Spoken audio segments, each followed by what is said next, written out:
നമസ്കാരം, ഞാൻ സോജൻ ജോർജ്. ഞാൻ കോട്ടയം ജില്ലയിലെ മുണ്ടക്കയം പഞ്ചായത്തിൽ പുലുക്കുന്ന എന്ന് പറയുന്ന സ്ഥലത്ത് ഒരു ആട് ഫാം നടത്തുന്ന കർഷകനാണ്. ഏകദേശം 150ഓളം ആടുകളുണ്ട് ഇവിടെ.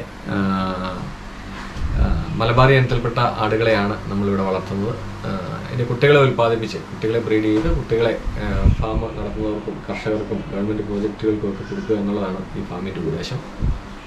ഏതാണ്ട് 9 വർഷമായിട്ട് നടത്തിക്കൊണ്ടിരിക്കുന്നു. വളരെ നല്ല രീതിയിൽ ഫാം പ്രവർത്തിച്ചുകൊണ്ടിരിക്കുന്നു.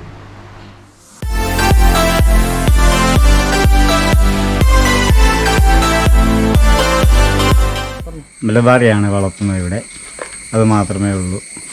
ഞാൻ ഒരു 5 വർഷത്തോളമായി ഇവിടെ ജോലി ചെയ്യാൻ തുടങ്ങിയിട്ട്. വെളുപ്പിന് ഒരു 6 മണിയാകുമ്പം വരും. വന്ന് ആടിന് ആഹാരങ്ങൾ കുഴച്ച് കൊടുക്കും. കൊടുത്തതിന് ശേഷം പുല്ല് അരിയാൻ പോകും. അരിഞ്ഞ് വന്നു കഴിഞ്ഞ് ആടിന് എല്ലാവർക്കും കൊടുക്കാനുള്ള പുല്ലെല്ലാം കൊടുത്തതിന് ശേഷം എല്ലാവരെയും മേയാൻ ഇറക്കിക്കൊണ്ട് പോകും. അത് പോയതിന് ശേഷം വന്നെല്ലാവരെയും വെള്ളം കൊടുത്ത് കൂട്ടി കയറ്റിയിട്ട് പിന്നെ ബാക്കി പണിയെല്ലാം കൂടെ ചെയ്തിട്ടാണ് പോകുന്നത്. പിന്നെ ഇവിടുത്തെ കുട്ടികളെന്ന് പറഞ്ഞാൽ ഈ 3 മാസവും തള്ളയുടെ കൂടെ നിന്ന് പാല് കുടിക്കുകയാണ്. പാല് കറക്കുന്നില്ല. നമസ്കാരം. അപ്പോൾ സോജൻ്റെ ഏത് തരത്തിലുള്ള ആടിനെയാണ് ഇവിടെ ബ്രീഡ് ചെയ്യുന്നത്? നമുക്കിവിടെ മലബാറി ഇനത്തിൽപ്പെട്ട ആടുകൾ മാത്രമാണ്. മലബാറി മാത്രമേ ഉള്ളൂ, വേറെ ഒന്നുമില്ല. കേരളത്തിന്റെ കാലാവസ്ഥയ്ക്ക് പറ്റിയ ആടുന്നത് മലബാറിയാണ്. കേരളത്തിന്റെ ബ്രീഡ് എന്ന് പറയുന്നത് മലബാറിയാണ്. മലബാറിയുടെ പ്രത്യേകത ഏറ്റവും കൂടുതൽ പ്രതിരോധശേഷി കൂടിയതും പ്രതിരോധശേഷി കൂടിയതായിട്ടുള്ള ആടെന്ന് പറയുന്നത് മലബാറിയാണ്. അതുകൊണ്ട് നമ്മുടെ കാലാവസ്ഥയ്ക്ക് നമ്മുടെ ഇവിടുത്തെ പ്രശ്നം ഹ്യൂമിഡിറ്റിയാണ്. അതിനെ ഓവർകം ചെയ്ത് ജീവിക്കാൻ കഴിവുള്ള ഏക ആടെന്ന് പറയുന്നത് മലബാറിയാണ്. അത് കേരളത്തിന്റെ കാലാവസ്ഥയ്ക്ക് ഏറ്റവും അനുയോജ്യമായിട്ടുള്ള ആടെന്ന് പറയുന്നത് മലബാറിയാണ്. ഓക്കെ, അതുകൊണ്ടാണ് സോഞ്ചേട്ടൻ ഏറ്റവും കൂടുതൽ ഇതിനെ പ്രൊമോട്ട് ചെയ്യുന്നത്. അപ്പോൾ ഇതിൻ്റെ ഈ കൂടിൻ്റെ കാര്യങ്ങളൊന്ന് പറയാമോ? കൂട് അതായത് നമ്മളൊരു പ്രത്യേക മറ്റ് ഫാമുകളിൽ ചെല്ലുന്ന പോലെയല്ല, ഇവിടെ വന്നു കഴിഞ്ഞാൽ നമുക്ക് മനസ്സിലാകും വളരെ വൃത്തിയായിട്ടും നല്ല രീതിയിൽ പരിപാലിക്കുന്ന ഒരു ഫാം തന്നെയാണ്. നമുക്കിവിടെ വന്ന് കഴിഞ്ഞാൽ തന്നെ നമുക്ക് മനസ്സിലാവുന്നതാണ്. എന്നിട്ട് അതിൻ്റെ പിന്നിലുള്ള കാര്യം എന്തായിരുന്നു? നമ്മൾ ഏറ്റവും പ്രധാനമായിട്ടുള്ള കാര്യം ഒരു ഫാം നടത്തുമ്പോൾ നമ്മൾ ഏറ്റവും ശ്രദ്ധിക്കേണ്ട കാര്യങ്ങൾ അതൊരു ഹൈജീനിക് ആയിരിക്കണം. എപ്പോഴും വൃത്തിയുള്ള ഒരു ഫാം ആയിരിക്കണം.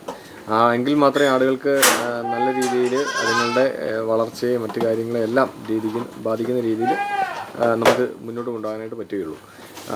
ഇവിടെ നമ്മൾ പരമ്പരാഗതമായ രീതിയിൽ എല്ലാവരും തടികളൊക്കെ ഉപയോഗിച്ചാണ് സാധാരണ ചെയ്യാറുള്ളത്. പക്ഷേ ഇവിടെ നമ്മളൊരു പ്ലാസ്റ്റിക്കും ഫൈബറും ചേർന്ന മെറ്റീരിയലാണ്. അത് ഉപയോഗിച്ചാണ് ആടിൻ്റെ കൂടിൻ്റെ ഫ്ലോർ നിർമ്മിച്ചിരിക്കുന്നത്.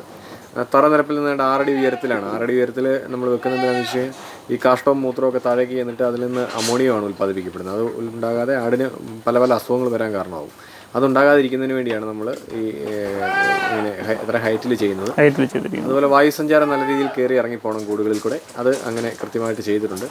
പ്ലാസ്റ്റിക് സ്ലാറ്റ് സ്പെയിനിൽ നിന്ന് ഞാൻ തുടങ്ങിയ സമയത്ത് 8 കൊല്ലം മുമ്പ് സ്പെയിനിൽ നിന്ന് ഇമ്പോർട്ട് ചെയ്തൊരു സാധനമാണ് ഇതിൻ്റെ പ്ലാസ്റ്റിക് ഇതായിട്ടിരിക്കുന്നത്. നമുക്ക് ഇന്ത്യയിൽ ധാരാളം അവൈലബിൾ ആണ്, കേരളത്തിലൊക്കെ കിട്ടാനുണ്ട്. ആ ഒരു മെറ്റീരിയലാണ് ഉപയോഗിച്ചത്. അതിൻ്റെ പ്രത്യേക ആടിൻ്റെ കാലൊന്നും ഇടയ്ക്ക് പോവില്ല, കുട്ടികൾ താഴെ പോവില്ല, അങ്ങനെയുള്ള പല ഗുണങ്ങൾ അതുകൊണ്ടുണ്ട്. പിന്നെ വെള്ളമൊന്നും കെട്ടി നിൽക്കില്ല. തടിയൊക്കെയാണ് ഈർപ്പമൊക്കെ പിടിക്കാനും അതുവഴി രോഗാണുക്കൾ പകരാനും ഒക്കെയുള്ള സാധ്യതകളുണ്ട്. അതുകൊണ്ട് നമ്മൾ ഇതിൻ്റെ ഈ വേസ്റ്റ് എന്താ ഈ വേസ്റ്റ് മാനേജ്മെന്റ് വേസ്റ്റ് താഴെ നമ്മൾ ഈ കൂടിൽ നിന്ന് നിലത്തേക്ക് വീഴുന്നില്ല, തറയിലേക്ക് വീഴുന്നില്ല. നേരെ താഴെ ഒരു ട്രേ സെറ്റ് ചെയ്തിട്ടുണ്ട്. ആ ട്രേയിൽ നിന്ന് നേരെ കാഷ്ടം കളക്ട് ചെയ്ത് നമ്മൾ ചാക്കിലാക്കും. അത് ആവശ്യക്കാർക്ക് നമ്മൾ വിൽക്കുകയാണ് ചെയ്യുന്നത്. അതുപോലെ മൂത്രം നേരെ ടാങ്കിലേക്ക് വരുന്നു. ടാങ്കിൽ നിന്ന് നമ്മൾ ബയോഗ്യാസ് ഉൽപ്പാദിപ്പിച്ച് വീട്ടിലെ ആവശ്യത്തിനൊക്കെയുള്ള ബയോഗ്യാസ് ഇതിൽ നിന്നാണ് വീട്ടിലേക്ക്. ഇവിടെ അടുത്ത് തന്നെ ആണ് വീടല്ലേ, അവിടെ ഉപയോഗിക്കുന്ന ഗ്യാസ് അത് തന്നെയാണ്. പിന്നെ ഇതിൻ്റെ കുട്ടികളെ എങ്ങനെയാണ്? കുട്ടികളെ ഉൽപ്പാദിപ്പിച്ച് 6 മാസത്തിന് ശേഷമാണ് നമ്മൾ കൊടുക്കുന്നത്. 6 മാസം പ്രായത്തിൽ കുട്ടികളെ 6 മാസം ആകുമ്പോൾ ഏകദേശം ഒരു 15 കിലോ ഒക്കെ തൂക്കം ഉണ്ടാവും. അത് കിലോ റേറ്റിനാണ് നമ്മൾ കൊടുക്കുന്നത്. ഒരു കിലോയ്ക്ക് ഇത്ര റേറ്റ്? ഇപ്പോഴത്തെ റേറ്റ് എത്രയായിരുന്നു? 450 രൂപ റേറ്റിന് ഒരു കുട്ടിയെ ഇവിടെ തൂക്കിയാണ് ചേട്ടൻ വിൽക്കുന്നത്. പിന്നെ ഇതിൻ്റെ ഈ ഫുഡ് കാര്യങ്ങളോ? ആടിൻ്റെ ആഹാരം എന്ന് പറയുന്ന പച്ചിലകളാണ്. പച്ചിലകൾ ഒരു 2 മുതൽ 4 കിലോ 5 കിലോഗ്രാം വരെ പച്ചിലകൾ ഒരു ആട് ഒരു ദിവസം. അപ്പോൾ നമ്മൾ അത് എവിടെ നിന്നാണ്? നമുക്ക് പുല്ല് കൃഷി ചെയ്യുന്നുണ്ട്. പുല്ല് കൃഷിയും കൂടെ ചേട്ടൻ സ്വന്തമായിട്ട് പുല്ല് കൃഷിയും കൂടെ ചെയ്യുന്നുണ്ട് ഇതിൻ്റെ കൂടെ തന്നെ? 3 ഏക്കറോളം പുൽകൃഷിയുണ്ട്. പിന്നെ നമുക്കിവിടെ ആടിനെ മേയാൻ വിടാനുള്ള ചെറിയ സൗകര്യങ്ങളുണ്ട്. അത് യൂസ് ചെയ്യുന്നു. പിന്നെ പുല്ല് ആവശ്യത്തിന് വേണ്ടി. പിന്നെ പുല്ല് മാത്രമേ മറ്റ് ഫുഡ് കൈത്തേറ്റയായിട്ട് പുല്ല് മാത്രം വരെ പച്ചിലകളിൽ നിന്ന് കിട്ടാത്ത പോഷകങ്ങൾ ശരീരത്തിന് കിട്ടുന്നതിന് വേണ്ടിയാണ് നമ്മൾ ഈ കോൺസെൻട്രേറ്റ് ഫുഡ് കൊടുക്കുന്നത്. അത് അത് ഇവിടെ ഞാൻ തന്നെ മിക്സ് ചെയ്യുന്ന ഒരു കൂടാണ്. അതൊരു ഒരാടിന് കൊടുക്കണം. ഞാൻ കൂടെ കൊടുക്കുന്ന കടലപ്പിണ്ണാക്ക്, തേങ്ങാപ്പിണ്ണാക്ക്, മെയ്സ്, പയറുപൊടി, ഗോതമ്പ് തവിട്, കടലത്തുണ്ട്, ഗ്രീൻ പീസിൻ്റെ തൊണ്ട്, അവൽ തവിട്, കപ്പപ്പൊടി, ഇങ്ങനെയുള്ള സാധനങ്ങളെല്ലാം കൂടി മിക്സ് ചെയ്താണ് നമ്മളിവിടെ കൊടുക്കുന്നത്. അതിൻ്റെ റേഷ്യോ അനുസരിച്ച് ഓരോന്നിൻ്റെ പ്രൊപ്പോർഷൻ അനുസരിച്ച് റേഷ്യോ അനുസരിച്ച് നമ്മൾ കളക്ട് ചെയ്താണ് കൊടുക്കുന്നത്. ചേട്ടൻ ഇത് ഒരു സൈഡ് ബിസിനസ് ആയിട്ടാണോ ഇപ്പോൾ കൊണ്ടുപോകുന്നത് അതോ?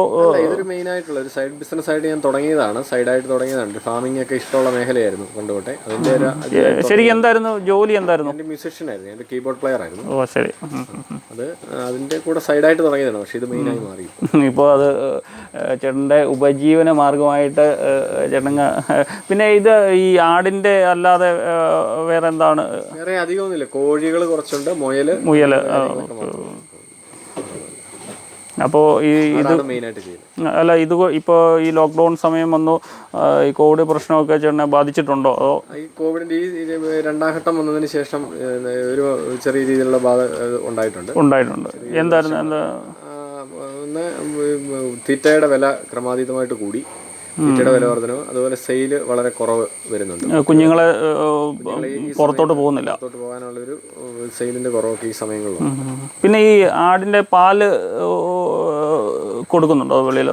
ഇല്ല, പാല് കുട്ടികളെ ആവശ്യത്തിന് മാത്രമായിട്ടാണ്. അതെ. അതായത് നമ്മൾ അതിൽ നിന്ന് കറന്നെടുക്കുന്ന ഒരു സംവിധാനം ഒന്നുമില്ല, അവരുടെ കുട്ടികൾക്ക് തന്നെ. അപ്പോൾ ഇതാണ് സോജൻ ചേട്ടൻ്റെ വിശേഷങ്ങൾ.